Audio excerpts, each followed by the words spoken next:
BJP का focus UP और बिहार पर ज्यादा है। इन दो राज्यों में लोकसभा की 120 सीटें आती हैं। चलिए आपको आंकड़ों के जरिए समझाते हैं कि आखिर बीजेपी छोटे दलों को साथ लाने की कोशिश क्यों कर रही है। बिहार में जितन राम मांझी की को 2019 के लोकसभा चुनाव में करीब 2.5%, 2.4% वोट मिले।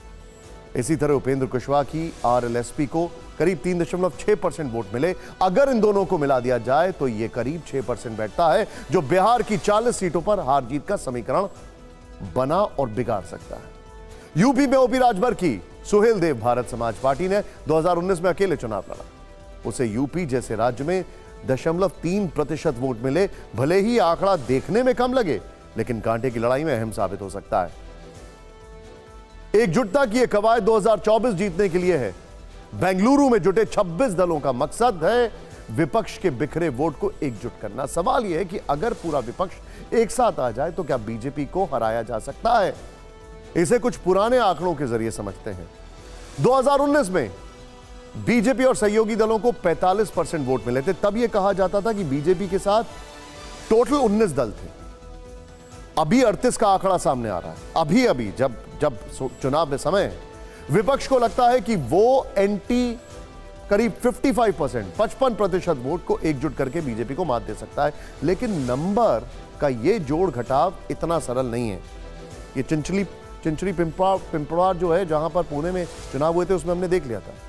मुश्किल यह है कि 2019 के चुनाव में 2024 सीटें ऐसी हैं जहां बीजेपी उम्मीदवारों को 50% से ज्यादा वोट मिले। 224 सीटें ऐसी हैं जहां बीजेपी उम्मीदवारों को 50% ज्यादा वोट मिले। इसका सीधा मतलब है कि अगर 2019 जैसे हालात रहे तो विपक्ष के लिए एकजुट होकर भी 224 सीटों पर बीजेपी को हराना मुश्किल होगा। सबसे बड़ी चुनौती उत्तर प्रदेश, गुजरात, मध्य प्रदेश और राजस्थान में, क्योंकि यहां पर स्ट्राइक रेट 100% रहा है। यूपी की 40, गुजरात की 26, मध्य प्रदेश की 25 और राजस्थान की 23 सीटों पर बीजेपी उम्मीदवारों को 50% ज्यादा वोट मिले। अब विपक्ष की राह आसान नहीं है, क्योंकि अभी भी अलग अलग पार्टियों के बीच किंतु परंतु बहुत कुछ चल रहा है। कांग्रेस और आम आदमी पार्टी पंजाब और दिल्ली का मामला कैसे सुलझाएंगे? कांग्रेस, लेफ्ट और टीएमसी बंगाल में क्या करेंगे? यूपी में अखिलेश यादव कांग्रेस को कितनी सीटें देंगे? ये ऐसे सवाल हैं जो बहुत नाजुक हैं।